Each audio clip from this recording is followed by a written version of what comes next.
slightly intimidated. Let's be honest. So, Dungeon Master. It's fucking awesome. I just came from doing it.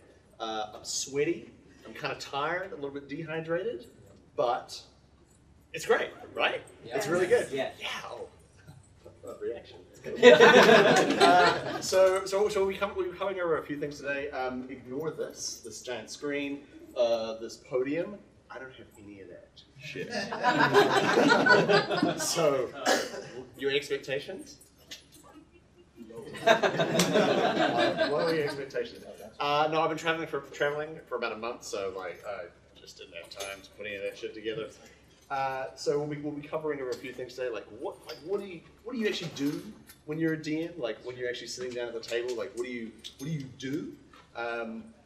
And then we'll be going over how to like make like a really cool adventure that your players aren't gonna like shit all over, which is always great.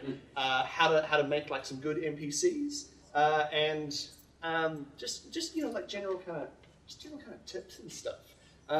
So before we kind of like really like launch into that, just a couple disclaimers, I guess. Firstly, I'm kind of assuming that like most of you are like, hey, what is DMing? How do I do that? And like you want to know more about it, not like I'm experienced, I've run 400 games a week, I'm looking to expand my knowledge. You may wish to go somewhere else because I'm not very good at this. And then secondly, this is obviously all based off my own DM experience, my own kind of style, my own way of doing this. So if I say something and you're like, shit, it's really good. It's really good. Then like write it down, like take a note. But equally, if I say something else and you're like, this guy's full of horseshit. What the hell has he been smoking? Just ignore it because as you learn more about DMing, as you do more DMing, like you will develop your own style that is completely different from everyone else. Like personally, I love role playing. I love descriptions. I love talking about what things smell like, what things sound like. And when it comes to the rules and dice rolls, it would be really difficult for me. Hey, oh my God, Jonah, how's it going? How you feeling, buddy? I'm okay. But then when it comes to the rules and mechanics and like dice rolls, it would be really difficult for me to actually care less about any of that kind of stuff. Which for some players can be really great, and then other players can find that really frustrating.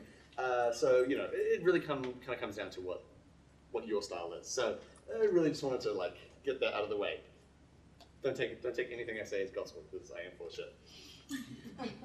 So, what does a DM do? What is your purpose? What is your function at the table? So you're all sitting around. That's fine. No one heard that. So when you're sitting around at the table, you got you and your players. Like, why the fuck are you sitting at the table instead of like an enriched vitamin blueberry muffin?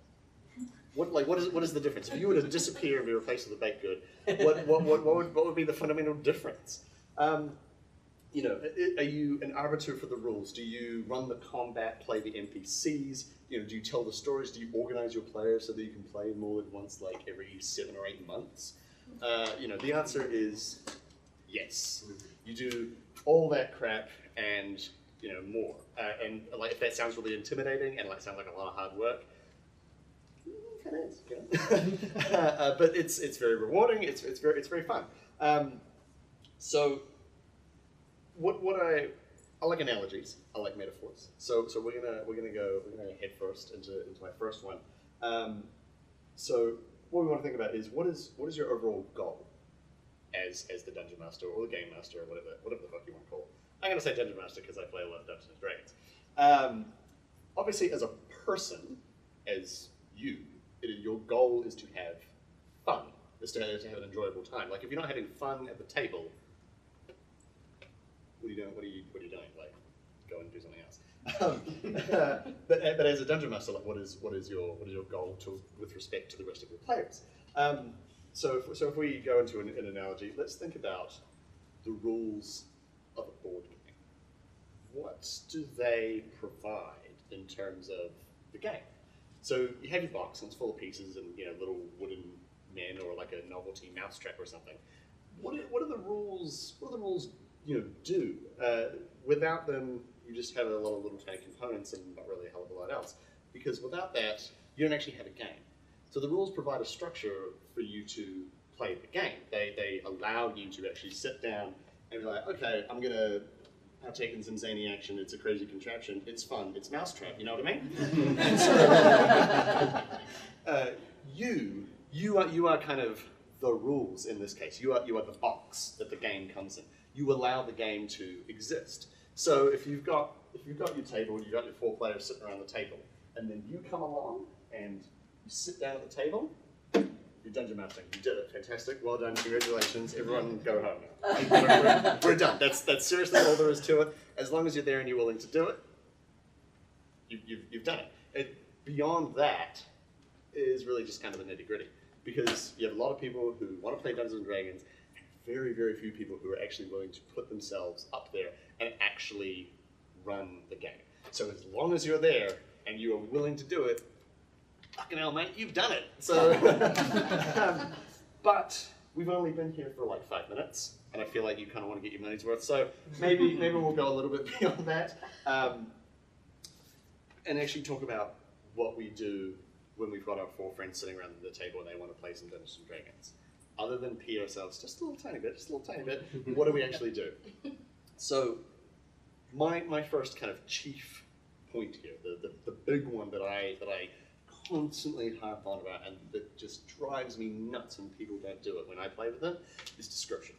Like your players, when you are actually playing the game, you are giving them the world, you're giving them the story, you're giving them the characters, you're giving them everything. They rely on you to actually play the game. And I don't mean that in a general sense that we said before. I mean that without your description, there's nothing. There's absolutely nothing. So it is so important that when you are playing the game, you are really clear about this is what's happening. This is what's around you. This is the situation that you are in. Because if you don't give them anything to react to, they cannot then in turn react. And you don't have that, that flow. You're not dancing. You're just kind of standing there a little bit awkwardly off to one side of the dance, and you're like, oh my god, does she like me? Does she not? And then your mum comes and picks you up, and you have to go home, and it's really awkward. So occasionally you'll be blessed with players who can just pull things out of their ass, and you don't really have to do anything. And oh my god, let me tell you, when you're in that situation, it's fucking sweet. It's fucking man. But most likely your players will often be looking to you to figure out what's going to be happening next. So again, I just want to re-emphasize that the most important thing is description. So you got to tell them what's going on, but then equally you have to describe everything that is around them. And I don't like published modules, like published adventures on the whole, because I find a lot of them to be really mired in module speak, speaking in purely mathematical terms about what is around them, the foot dimensions of things, the distances, and the exact locations of things. I say, I don't like that. I prefer to don't orient me somewhere. Bring me into a place.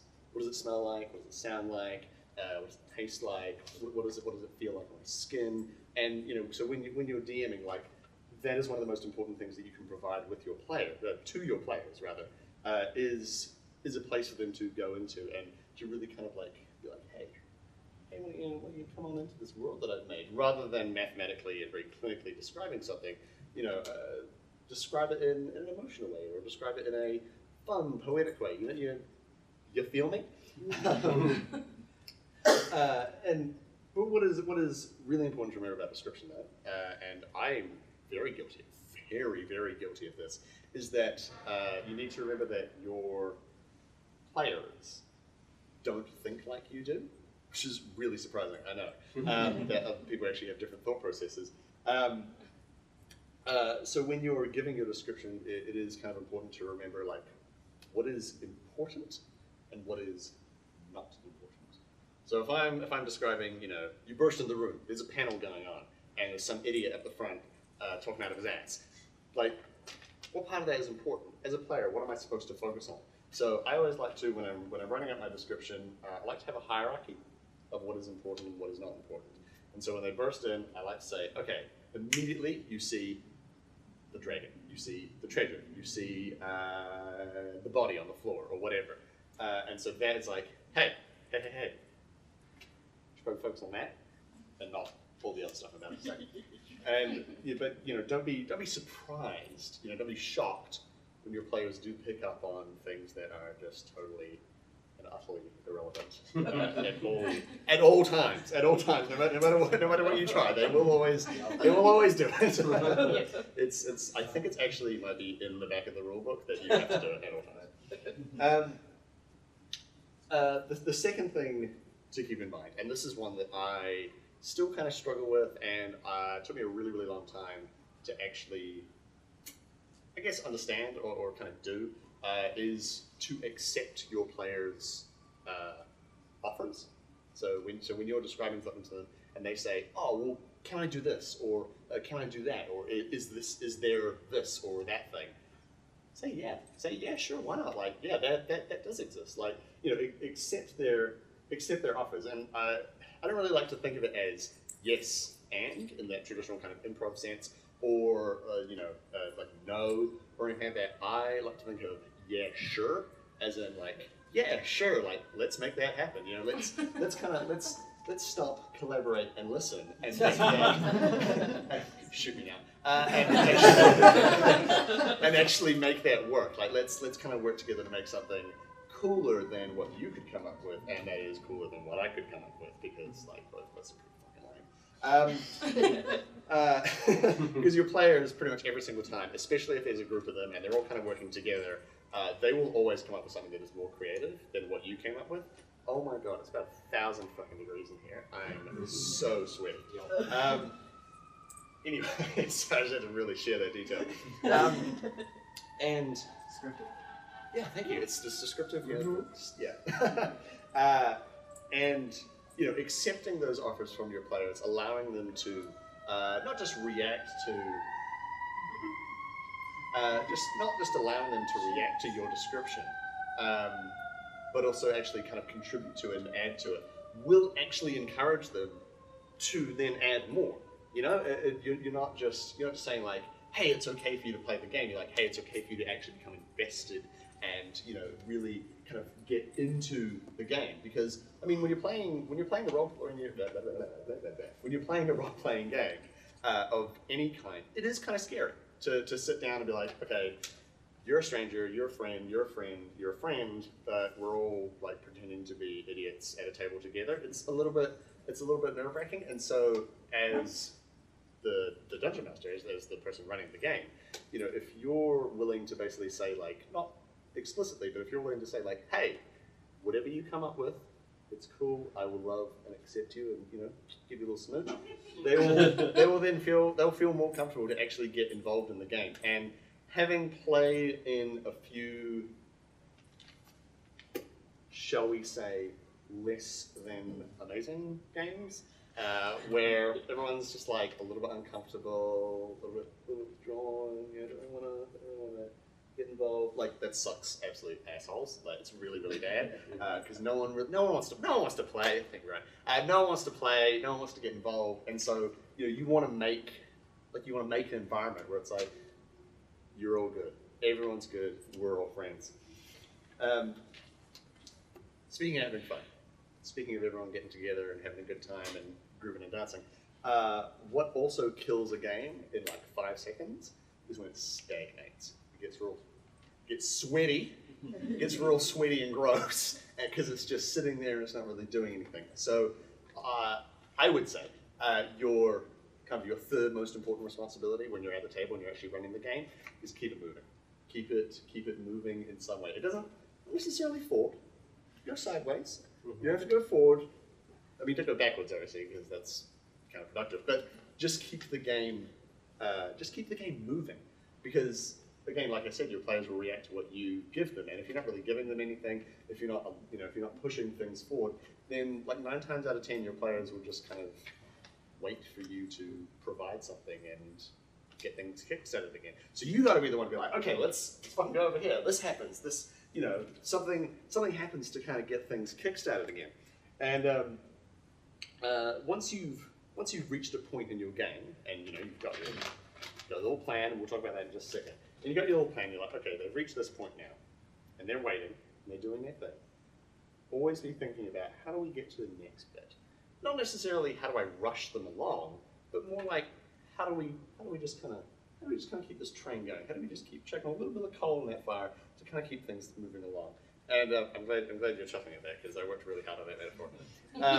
Trains, right? Crazy. No one's ever used trains before. And, it actually says trains right here. You're the one who got everything together, so it's kind of your responsibility to think about how do we get from the start to the finish. And if things start kind of stagnating, this is where a little bit of imagination can kind of come into play. A little bit of this, a little bit of that. Just think, how do I change the situation? Not necessarily for the better, or even for the worse if you're feeling particularly vindictive. Just how do I change it? How do I mix things up? How do I provide like that little spark to kind of get that fire going again? You know what I mean? Like whether so if your players are standing around, they're sitting in a panel room, they're watching you like, shit, I really got to get this moving along. Like the adventure is very boring right now because there's a murder out in the city. Maybe obviously St. Louis, bless you. So maybe you change things for the better by someone bursts through the door and they get help, or maybe someone crashes in through the window and attacks them. Maybe they get a phone call, they have a realization, something happens to keep things moving along, and so that I feel is quite a big portion of the game. Is that it is up to you to keep things moving. If, however, and I really like to do this. So if you're looking for a hot tip, write this one down. If you can't think of a way to keep things moving along, or even if you're thinking about describing and telling your players what's going on, if you don't know what's going on, if you don't know what they're going to give you, and you don't know how to keep the game moving forward, just be like, hey, right, what fucking happens next? And then just get him to tell you what happens next. And because, like I said, your players will always come up with something better. Just directly ask them what happens next, and you'll be really. And I mean, it could go horrifically wrong. Just don't mistake me here. It could go really badly. But equally, you're getting your players involved in the game, and it does take a bit of pressure off you to just constantly provide, this amazing rich tapestry of the world, instead of be like, hey. Whew, I'm a bit tired. Can you maybe take the load for a second? Thanks. But yeah. So when you're running the game, that's kind of what I would consider the three pillars, the three trains. Let's say the three trains. The three trains. So describing the world, responding to what your players give you, and making sure that you keep the game moving forward. I would think that irrespective of whatever system you choose to play. Whatever system you choose to play, those kind of 3 points, I mean, they're not even techniques, they're just points. Those 3 things will allow you to have like a really fun game, and that's what it's all about, right? Does anyone have any questions so far? Am I speaking too fast? Can you understand my accent? Yes. No questions? I mean, I have questions. I don't know if it directly relates to this. What do you do when you're trying to create like this rich world, this really interactive, creative environment? Sure. When you have, say, like one bad player, for instance, where somebody who their actions kind of like sucks the energy out. Like everyone else is like on the page, and everyone's like, well, I don't want to do what everyone else is going to do, or some way of this kind of like more like bringing in negativity. Oh man, fuck that guy. Right. Yeah. Okay, well, I guess my first kind of question in response is that player in the room like right now, or No. That'd be a little passive aggressive. Is it her? You can say that it's her. We can talk about this after. Okay, yeah. Well, I mean, okay. And so what I have read many times, and what I always like to think about is no D&D or no game is better than a shit. Mm-hmm. So if you have a player who's like ruining your game, and you obviously in the first instance you want to talk to them. Mm-hmm. You want to say like, hey, I feel like you're kind of sucking the energy out of the room, or you're doing X, you're doing Y, and that is not how I want to play the game. If they don't respond to that, like, you kick them out. You don't play with them anymore, because if someone is making the game actively unpleasant for you, why would you keep playing with them? You know, if you're playing on a soccer team or a rugby team or something, and you have one player who constantly doesn't put the effort in to, you know, catch the ball, field the tries, why would you have them on the team? Yeah. You know what I mean? Yeah. You know, and same with like any team. You know, any team you care to name. If you have a person on the team who isn't pulling their weight and looking to actually contribute to what you guys are doing, you don't want to have that person around anymore. Obviously, talk to them first. Yeah. But if they're unwilling to respond to that, you know, it's really important to remember that you're playing the game, your other players are also playing the game, and everyone wants to have fun. And if that person isn't on board, then you're totally within your rights to just kick them out of the game. But again, obviously, always say like, hey, this is how I want to play the game. Yeah. This is how I want to have fun. And you know, I'd like to think that 9 times out of 10, most people would be like, oh shit, like, I'm really sorry, I didn't realize, yep, totally, and you'll never have any problems again. But just like that 1 time out of 10 where that person's like, yeah, sure. Yeah. And they just keep doing it. You know? That's the person that you want to be like, well, you could fucking pound sand and just tell them to go away. Yeah, I mean, it's always unpleasant, and I have had to do it before, and it's never nice. But then when you have that first game after that person's gone, there's like a couple minutes where you're like, wow, this is kind of awkward because he's not here anymore. But also we're having like way more fun. Yeah. Any more questions? Yeah. As a player, what are some things that players can do to sort of be supportive of the DM? Oh right, yeah. Well, I mean, the second point that I made, you know, accepting your players' offers. Offer something to your DM.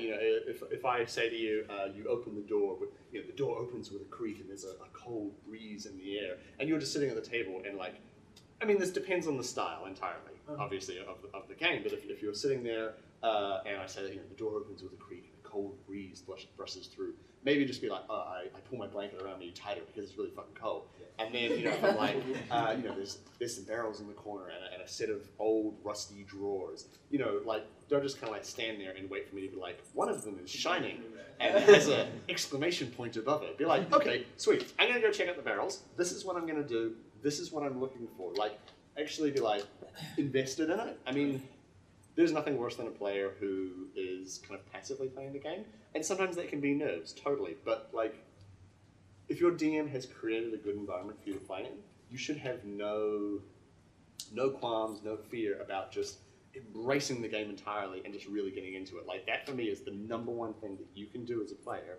to make me more comfortable as a DM and also make me have more fun. Like, really, really respond to what I'm doing. You know what I mean? Yeah. Does that make sense? Yeah, absolutely. And then I guess it's more of like a sort of, I guess like a more mundane side. Like, if you're not going to show up, like, dude, just fucking tell me. Like, don't wait until the goddamn day, or like, I once had a player cancel 20 minutes before we were supposed to start. Like, we're just going on Google Hangout, and we're doing this for a fucking podcast as well. So I'm like, we got to get some recordings in here because that little recording bag is pretty fucking empty. And he's like, hey, I'm still stuck at work, and I'm going to be here till like 10:30, and I'm just like, oh, that's fine, but internally I'm just like, go kill yourself. How dare you? You know what I mean? I'm just like, if you never played ever again, that would be fine. Right. And then like 8 hours later, I was totally fine with it. But you know, yeah. So you know, one thing in the game, one thing outside of the game. Like, respect your DM's time, respect your other players' time, because you know, it is a game, but I feel like it's one of those games that it does require a little more effort to like actually get together and kind of play the game. Sure.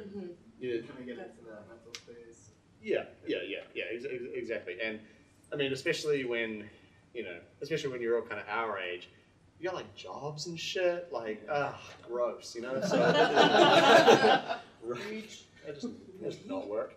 And, you know, so it does take a lot more effort to kind of coordinate all the schedules and that kind of thing. So, you know, yeah, you know what I mean. Anyone else? Yes. What is your personal pre-game prep? What do you do to get your world set? And what do you do when your players veer left? I'm pointing right, but veer away from your plans. Okay, the second question I'll answer at the end because I'll probably have a longer answer on that one. But as for pre-game prep, okay, so I normally like to do notes, as you can see. So I always like to read through my notes just like one more time, just to kind of refresh my memory as to like what I'm going to be doing in the actual session, any kind of contingencies that I might have set up, or like any kind of little details. Because I normally play for a podcast, so I like to have like things a little more intricately and be like, okay, this story thread I'm going to drop here, and this I'm going to do here. So I like to refresh my memory of that. I always like to set up like maybe 10 or 15 minutes earlier and just kind of just get settled, just relax, and because I get nervous, I get really fucking nervous. I like to sweat a little bit, obviously, and you know sometimes I might have a bit of a cheeky drink, you know what I mean? Just kind of cut my nerves, and yeah, and just kind of get settled in the space, and make sure there's nothing like too distracting around me, so that I'm actually focused and ready to like actually play the game. Water, really, really important. Also reminds me, water, really important. I always make sure I grab water. But I mean, you know, pre-game prep is always up to you. So yeah, I mean, my prep isn't that complicated. Everything that I do for prepping the game doesn't really happen on the day. It happens like the week prior. So, was that what your question was? I didn't misinterpret you or anything? Okay. Now, do you want to do the panel instead? I can go and cry. Ow! Jesus. Okay, so we'll move on. I'll take more questions at the end, so keep thinking. Love the questions, means I don't have to do a lot of work. See? Right? You just get things from your players, and then you don't have to work hard. I mean, then you can... The beer left me now. Yeah, exactly, yeah. Okay, so let's talk about making your own adventure. Now, normally, I asked for a whiteboard. I did not get a whiteboard. So we're going to pretend we're going to go into the world of imagination. So on my whiteboard, I'm drawing a thing. So my very, very first adventure was 4 rooms. There were 2 goblins, 2 skeletons, a pit, and a rope. And that was it. That was all I had. I think it took us 4.5 hours to go through that, yeah, but we still had like just an absolute blast. So you know when you see really complicated adventures, you don't have to have that necessarily. You can just sketch together a few rooms, throw a few monsters in there that you get from the manual. Put a bit of treasure in, maybe like a trap or something, and then a bit of flavor, a bit of description, and just go for it. I mean, that is all you need. That, like, you know, there's a lot of things out there where it's like, you got to make sure you got the challenge rating is right, that you got this and that, you know, the other thing. Fuck off, get out of here. You know, as long as you've really got people who are willing to have fun and play the game, like, what else do you need? You know. That first adventure that I played, and a lot of the ones that I wrote after that were fucking terrible. Like, they were so bad, and they were so simple, but it didn't matter because we were all having fun around the table, and that is much more important than having a really complicated adventure. So you know, if you had like a basic idea of like, oh man, that temple would be really cool, draw it, put some stuff in it, and just play it. I promise it'll be really fun. Actually, no, I don't promise, because then you'll probably find me and be like, hey, I played this and it wasn't fun. I want more money again. But what if we want to write a 40-story mansion with political intrigue and NPCs and all that kind of associated bullshit? What if we hate ourselves? I want to like sweat and cry for weeks, right? Like, doesn't that sound like a good time? Right? Yeah, there you go. Yeah, in the back, you got it. So this is kind of how I like to do it. So you know, feel free to pick and choose. I like to think firstly, like most predominantly, what is the adventure about? You know, what is the thing that I want my players to do? What is it I want them to see? What is it that I want them to encounter or talk to or whatever? So the other day half an hour ago, I ran an adventure just downstairs where essentially the kind of the initial seed, the initial idea was vampire in a castle. There's a puzzle. That was all I had, and that is kind of like the first starting point that I like to go from. And once you've had that, you can kind of take it in a lot of different directions. It can be really simple to like, I want them to pick up a treasure, I want them to fight a dragon, or it can be really complicated, and you can say like, I want them to discover the plot against the king to steal his crown by replacing him with a lizard person. But first, I really want them to gain the trust of the king's sister, who is also being threatened by the rat people who are currently involved in a three-way civil war with the mole people and the lizard folk. I mean, that could be what you want to do, and that's totally valid as well. Maybe a little weird, but whatever. Either way that you want to take it, your adventure has to have some kind of goal or aim within it. I mean, you can't obviously sit down and just say like, hey, let's just play some D&D and just like, fucking see where you go from there, but I wouldn't advise it. You've got to have something for your players to actually swing towards, to actually go towards, and then obviously that makes your job a lot easier to actually drive the adventure forward because you know where you're going. And then obviously planning for a series of adventures or a campaign is, I mean, that's a whole other thing, and I think there's actually another panel on doing campaigns, so I'm not even going to touch that because that's really scary. So you have this idea. You can just start planning and inviting people around and kind of go from there. Yeah, fucking why not? Or you can talk to your players. Be like, hey, what kind of adventure do you want to play? Do you want to kill things?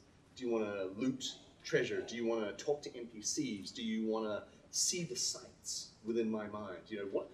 What kind of adventure do you want to play? And that's kind of one of the things where it's like, well, duh, obviously you talk to your players, you idiot, but it's like, you'd be surprised.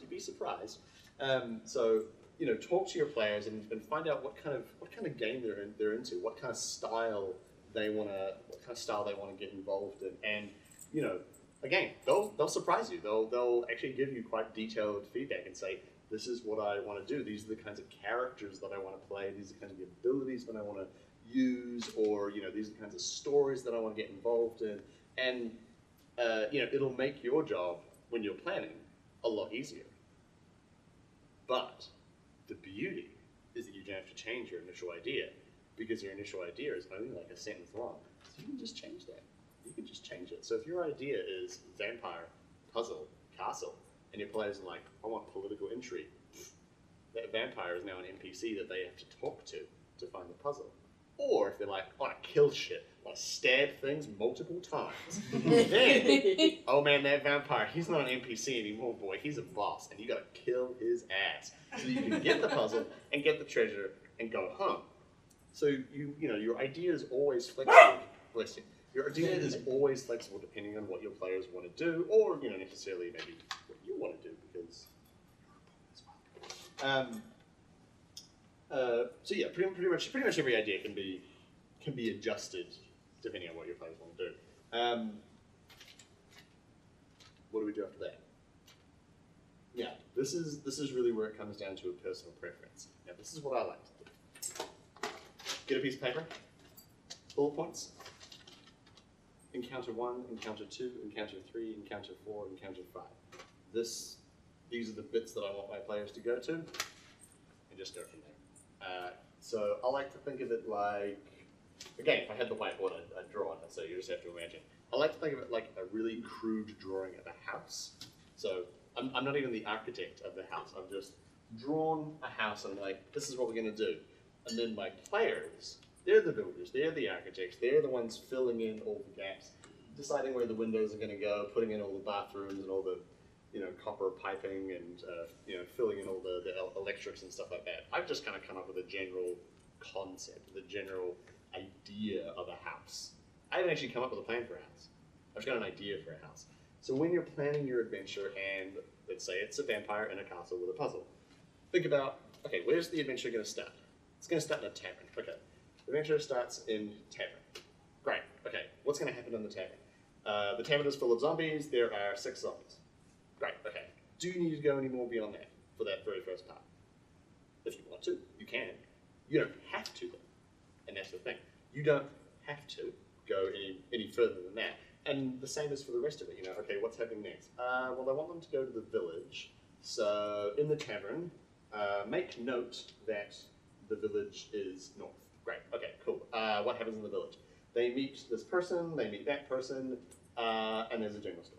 Okay, great. You can go beyond that. You can write more if you like, but I don't really see the benefit. You're just making more work for yourself because, again, 9 times out of 10, your players will say, okay, now that we're in the village, we want to go and see the stable master. And you're like, oh, okay, shit. Well, now I guess there's a stable master in the village. You know, or we want to go off in another direction and visit another village, or we want to spend more time at a tavern investigating something else. So, you know, I have had sessions where I have literally written pages of description and NPCs and monsters, and the whole thing's been thrown in the garbage. My players are just like, I'm gonna do something else. And it's just like, great. Thanks. You guys are the best. The other kind of important thing to consider is the motivation of your players and your characters. Obviously, if they're like, I want to stab things 1,000 times, get the treasure and go home, woo, then, you know, the motivation's pretty easy. It's treasure. But then equally, you know, if it's a little more complicated than that, maybe there's a personal threat. Maybe your player characters are really motivated to do good. Maybe they're really motivated to do bad. Or maybe they're really motivated to protect people or exploit people or whatever. When your players actually tell you what they're playing, what they're doing, then you can kind of tailor a little bit to that. But on the whole, the easiest motivation is you're halfway decent people, and you don't want to see the world burn around you and crumble to ash. And that's always the easiest one, because good people are, well, I like to think, good people are common, and they like to do good things. I always like to tailor the adventure to my players, because if we swing back to the house example, I'm just giving them the barest idea of the house. They're the ones who are going to live in this house. They are the main characters of the story, right? So when I'm writing my story, when I'm writing my adventure, it's not like, hey, you are coming into this adventure and god damn it, you are going to play it. It's like, hey, I'm making this and I'm going to give it to you, and you are going to willingly slide into it and have a good time, because you are the one that this is all about. Like, it's not about me. It's not about you. We're just running the game. We're just running the game. They're the ones playing it. They are the main characters. And so, you know, when you're actually making your adventure, it is always kind of important to remember, like, you are not the star. You're like, I mean, shit, you're not even the director. You're not even the producer. You're just, I don't even know what your involvement is here. That metaphor ran away from me. But your players are the main character of the story. And so when you're thinking about the motivation for the adventure, the goals for it, the people that they meet, the things that they do, I always like to kind of think like, okay, so what would these characters like to do? What would these players like to do within this world? And kind of tailor my adventures to my players. And again, that can be varying levels of complexity. Potentially, all your characters, they kind of get together and they're like, we're all from the same village. Okay, great. The adventure is now your village is in danger. So they all have a collective motivation. Equally, when I do my podcast, all of the characters that are in the game each have distinctly separate backstories. I've done up various quest lines and stories for each player that motivates them in all different ways, and they all kind of cross together. I mean, you don't have to do that. I really recommend you don't do that, because it's a lot of work, and I kind of want to cry a lot, but it can be rewarding sometimes. Outside of all of that, the most important part, and I cannot stress this enough, the most important part about planning an adventure or even running it is keep it loose. Just keep it loose. Be ready for anything and everything. And if your players go left, and they just completely surprise you, roll with it. Just be like, that was totally what I had planned. Let's just keep going, because that is exactly what I wanted to do. Man, you guys are so predictable.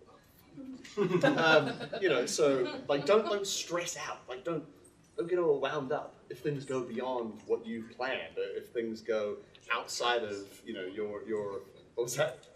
Jump the tracks. Exactly. Yeah. If your train jumps the tracks, just be like, there is tracks there now. That is the way the train is supposed to go. Yeah, let's fucking pile more coal on that fire. Because you're trying to make an environment that's good to play the game in. And if you start getting stressed, then everyone else is going to start getting stressed. And if your players are stressed, then you're going to get stressed. And everyone's just going to start getting really stressed. And I can find sometimes if you put a lot of work into an adventure, it can be kind of heartbreaking to suddenly have your players be like, we're actually going to go off and do something else. And there's that temptation to, one might say, railroad your players. Just bring it back to the trains. Bring it back to the trains. To railroad your players into doing what you want them to do. But then that kind of comes back to what I was saying before about accepting what your players bring to the table. And if you're forcing them to do something, why would they get involved in the game? Because their decisions don't ultimately matter. You want to accept what they want to do. You want to keep the adventure loose, and you want to work with them as opposed to against them. You know what I mean? Yeah, cool, right. Let's talk about NPCs. How to make them good. I like to think about castle, or sandwich, or something with layers. Not onions, not ogres. Something with something with layers that are different, like a castle. So I like to think about my NPCs as being on different levels. So the ones at the top, the ones at the very top of the castle, they're all right. They've maybe got a name and like maybe a background feature, like he has a wife, or she has a master's degree, or whatever, like something like that. And that's it. That's all they need. That's all they require. They don't need anything beyond that. But then the further down you go, the more complex they get. Like I have NPCs that I've written where I've got like name, profession, relation, parents, backstory, traumatic event, titles, all that kind of stuff, because it was required, because that was what was needed. And so, when you're planning on putting NPCs in your game, think about like how complicated does this actually need to be? How far do I actually need to go with this particular NPC? Like, does it need to be that complicated? How often are they going to be interacting with this person? And if the answer is like once or twice, then really don't worry about it. But if it's an NPC that you're planning on having like come back a lot, then feel free to go whole hog. But don't do it every single time, because again, you're just making a lot of work for yourself. And like, I love being lazy. It's great. And so when I'm actually making my NPCs, I do not like generic fantasy tavern man number 1, generic fantasy tavern man number 2. Every single person in this room looks totally different. And if we were all 100% pressed, we could all come up with like at least 1, maybe 2 physical and personality related features about ourselves that is totally different from everyone else in this room. And the same thing applies to NPCs. All people are different. All people have different personalities and appearances. So think about the same thing for your NPCs. Instead of like, oh, it's just a tavern keeper. It's like, It's a tavern keeper. He's got a big pot belly, a big brown beard, and an eye patch. That is way more memorable than just the tavern keeper. And when your players remember your NPCs, when they are memorable, then they attach to them more, and they want to give more into the world. And so then it becomes a little more, emotionally, just a bit more emotional, a bit cooler when it's like, instead of, oh, the tavern keeper died, it's like, oh, Boris, the one-eyed fat tavern keeper with the big beard, yeah, he died. And it's like, oh, no, not Boris. Because